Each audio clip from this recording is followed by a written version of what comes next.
Good evening, viewers. Once again, today we all are present for a new session. So there is a big question mark for number of viewers, those who are thinking that how long does it take for a person to learn this foreign language called English.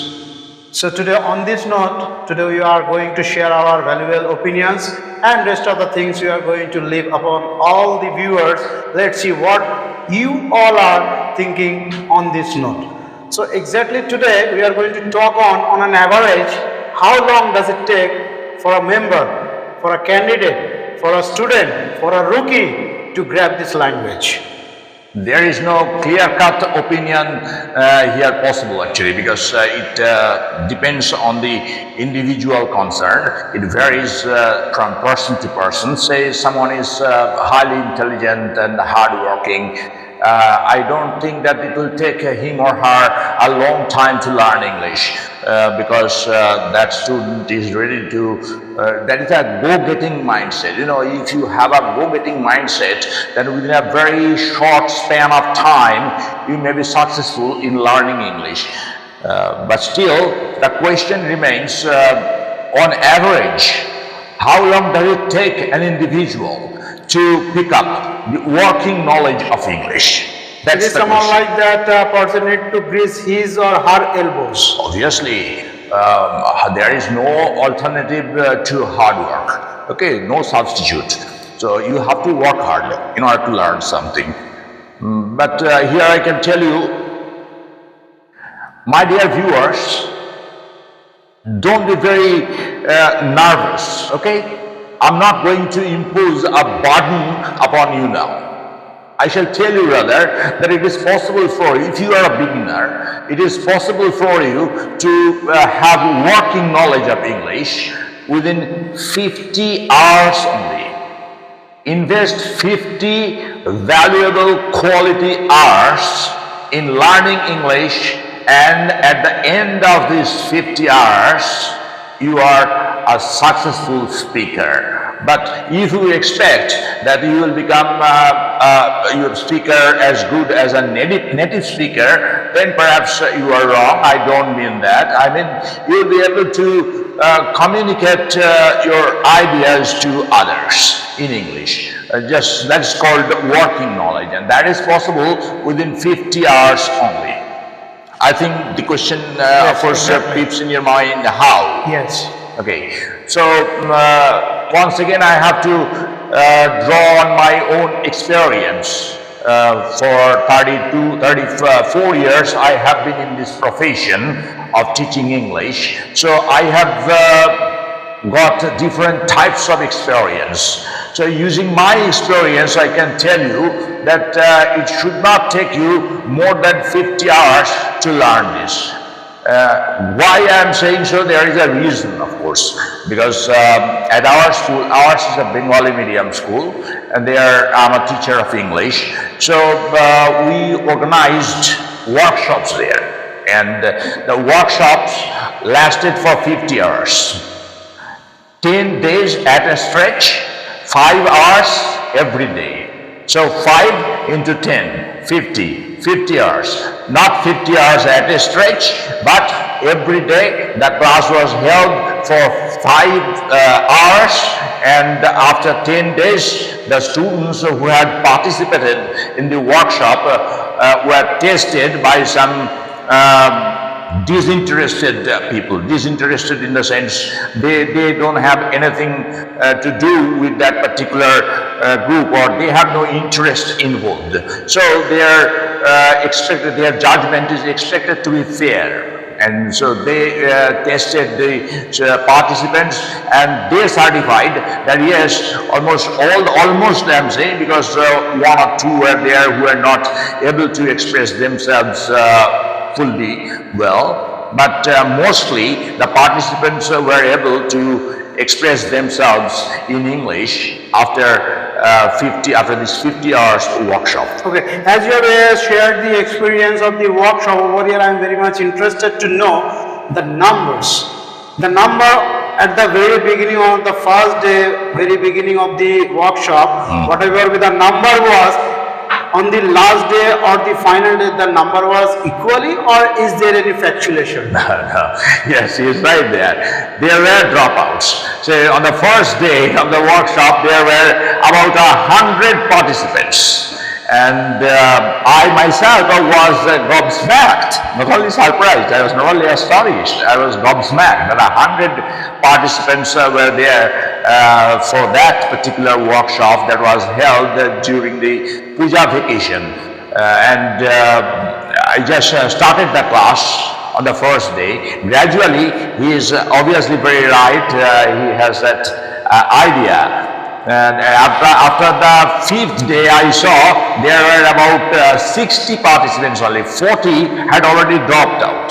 They had understood that English was not their cup of tea, so they were not either they were not interested, or they felt that it was not necessary for them to put in that hard work or to put in that effort to learn this language. So they dropped out. So this way the number constantly started decreasing, and I don't remember the exact number, but on the 10th day, the final day of the workshop, it was found that there were barely 20 or 25 The participants. number was fluctuated Yes, 40. that is right. Remained as 60. From Yes. 60 to 40 again, once again the remaining part is 20. That's right. So now do you think that these 20 members, 20 candidates are real interested candidates where Exactly. What matters is your interest. If you are genuinely interested, if you have the intrinsic interest in English, then nothing can prevent you from learning this language. I feel, at least, because I have seen that in my life. And how these 50 hours we spent, if you ask me, it is better for me to give you some idea also about how we spent these 50 quality hours on learning English. So every day the class was held for 5 hours. The class was divided into 2 parts. The first one was for the theoretical purpose, and the second part was for the practical class. Now, during the theoretical class, we tried to improve our vocabulary.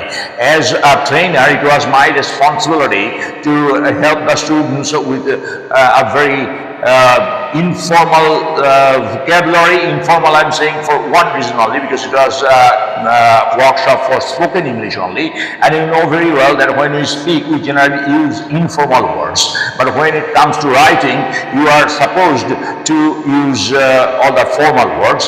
So I tried my best to provide the participants with an informal vocabulary. And this not only vocabulary, I also try to improve their pronunciation, because I have already told you that this is a Bengali medium school, so most participants had a very unique problem, and that is MTI in short, which stands for Mother Tongue Influence. Now, Mother Tongue Influence matters a lot. Mother Tongue Influence corrupts your English pronunciation. So, to help them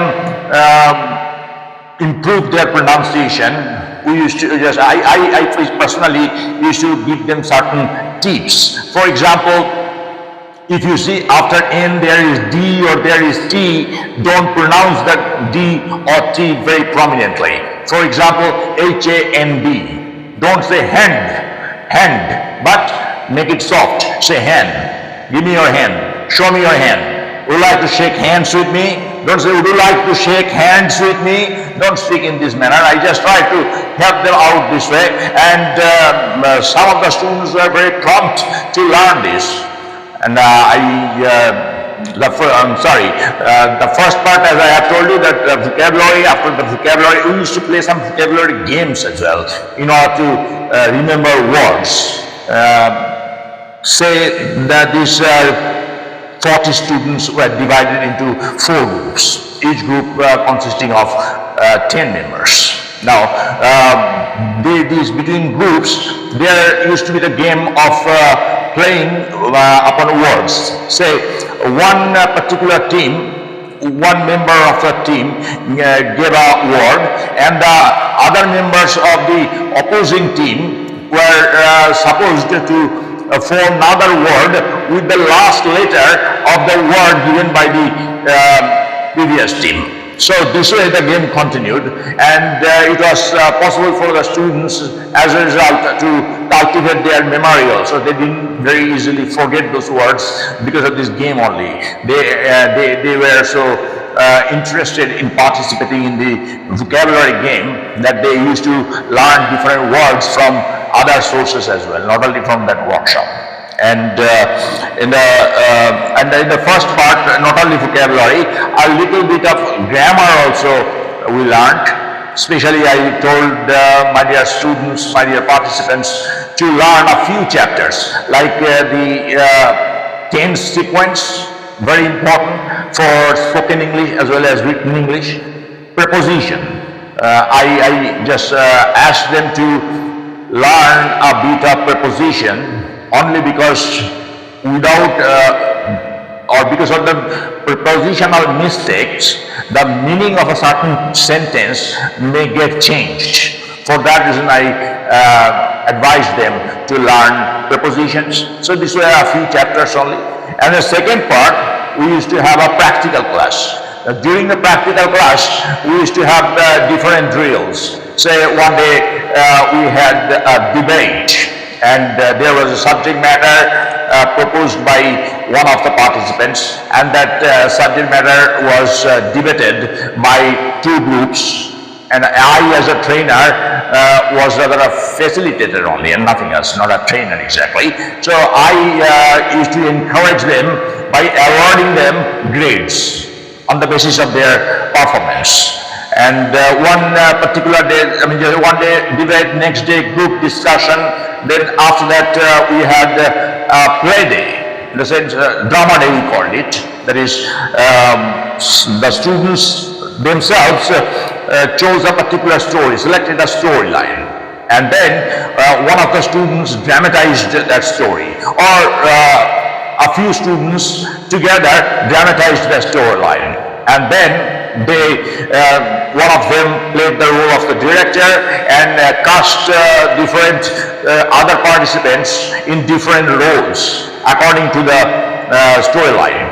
But there was no script in the sense there was no scripted line for anybody. The characters, the participants, or the actors and actresses would have to make their own lines according to the demand of the scene. So there was none to provide the actors with lines or with dialogue. So they would have to make the lines on their own and impromptu, extempore. So this way we progress. So after the workshop, on the 10th day after the class was over, the guests were invited.